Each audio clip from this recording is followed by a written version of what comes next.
You tuned in to the 7-Day Theory. Hard body, hard spirit. Jim Jones will respond to Chains and Whips by the Clipse by reposting his From the Block freestyle where he dissed Pusha T.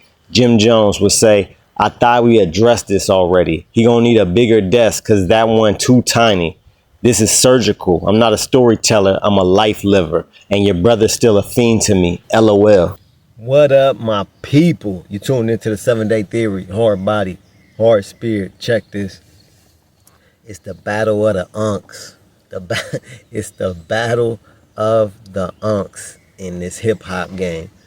Pusha T versus the undisputed boss level unk, Jim Jones, right? Jim Jones and Pusha T. While Jim Jones didn't release another diss, he already then dissed Pusha T. This dropped like two years ago. He dropped a freestyle from the block, and it was a good diss. It was a good diss. It was a nice freestyle. He was going in. I liked it.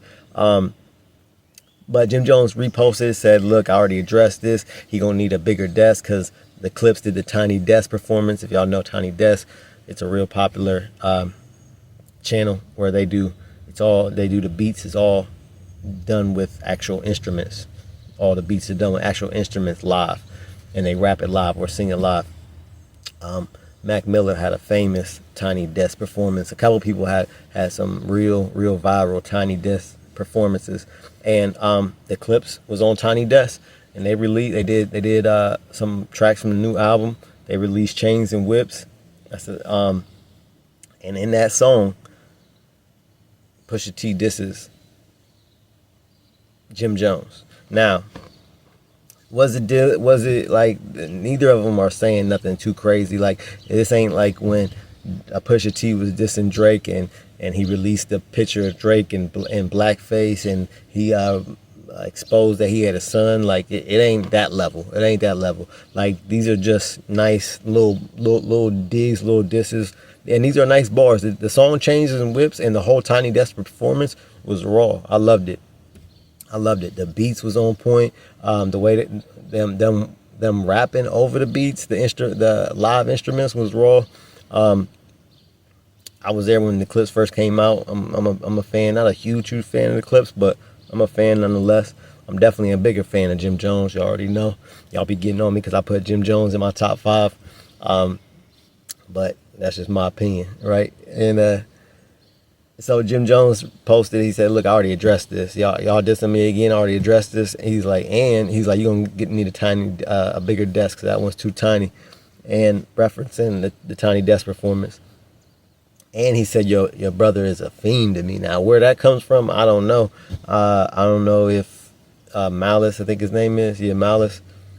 As far as I know, Malice, after he stopped rapping because he became like a pastor, or he got really religious and really turned his life over to God, which is admirable. But I never heard about him having a drug problem or nothing like that. So I don't know what Jim Jones is talking about. Maybe he did in the past, or maybe he does now. I don't know. I don't know a lot about him. He's not all in the public and doing interviews all like that, Malice ain't. And for a long time, he was not rapping. He swore off rap. He didn't want to cuss, and he didn't want to push that drug dealing image to the masses, to the kids, right? Because he had changed his life. So he had stopped rapping. That's why Pusha T was a solo artist for all them years. He just now came out of retirement for this album. So like I said, this is the battle of the unks. These guys are pushing, they're pushing 60. Right, both of the Pusha T and Jim Jones are both pushing 60. So he said, I think Pusha T had a line. I thought there'd be more valor among veterans, talking about, because them two are definitely some veterans in the game. And where their beef started, I don't know. I do not know the reason why their beef started. I can't remember. But y'all let me know what y'all think in the comments. What y'all think of the From the Block freestyle Jim Jones? To me, I think Jim Jones usually always responds in music. So I wouldn't be surprised if he puts out another song dissing Pusha T to respond to this Chains and Whips song. But y'all let me know what y'all think in the comments. Should Jim Jones respond? And what did y'all think of Chains and Whips, and what did you think of the diss, that Pusha T's diss towards Jim Jones? What y'all think of that? Battle of Unks. Y'all let me know what y'all think. Like, share, subscribe. Shout out to the members, John Paul, Angela Reddick. Keep your head up and your eyes open. I'm out. You're now listening to the 7 Day Theory. Hard body, hard soul, hard